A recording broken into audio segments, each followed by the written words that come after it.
செய்கிறாரோ ஒன்றுமே புரியவில்லையே. அத்தான் உங்களை பார்க்க முடியும், அத்தான் உங்களை பார்க்க முடியும்.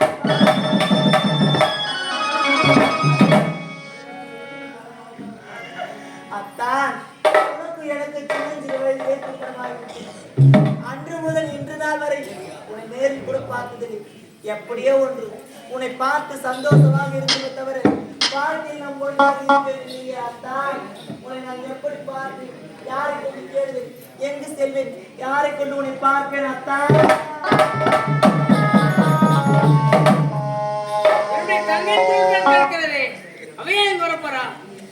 அரண்மனை உல்லாசமா வாழ வேண்டியவள் இந்த காலத்துக்கு வர வேண்டிய காரணம் என்ன?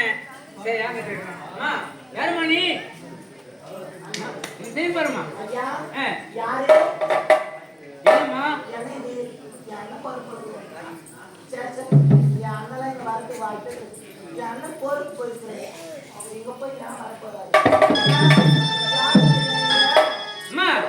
என்ன ஒரு திரும்பி பாரு, யாருக்கு தெரியும்? யாருமா நீ?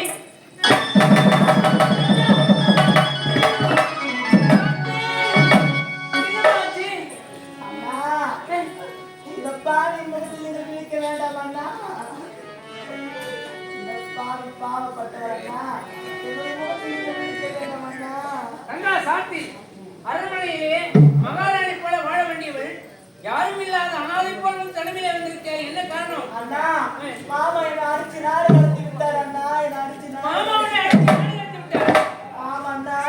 என்ன திமிரவருக்கு நான் எடுத்து சொன்னேன், என்னுடைய தங்கையை கண்கலங்கால் பார்க்க வேண்டும் என்று. அவர் அவனை அடித்து நாடு கடத்தி விட்டார்.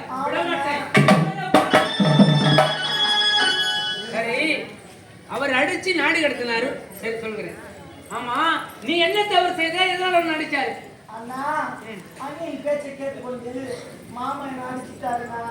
அண்ணியின் பேச்சை கேட்டு உன்னை அடிச்சாரா? ஆமாண்ணா.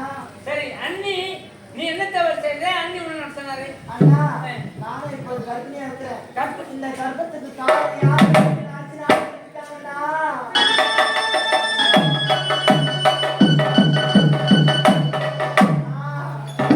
நீ கர்ப்பிணியா இருக்கா?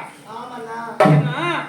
நானும் உன்னுடைய கணவனும் எங்கே சென்றோம்? போருக்கு போனீங்கல்ல? 6 மாத காலம் ஆகிவிட்டது. இருவரும் ஒன்னாதான் போனோம். ஆனா நீ உனக்கு திருமணம் நடந்து உன்னுடைய கணவன் முகத்தை பார்த்தது கிடையாது.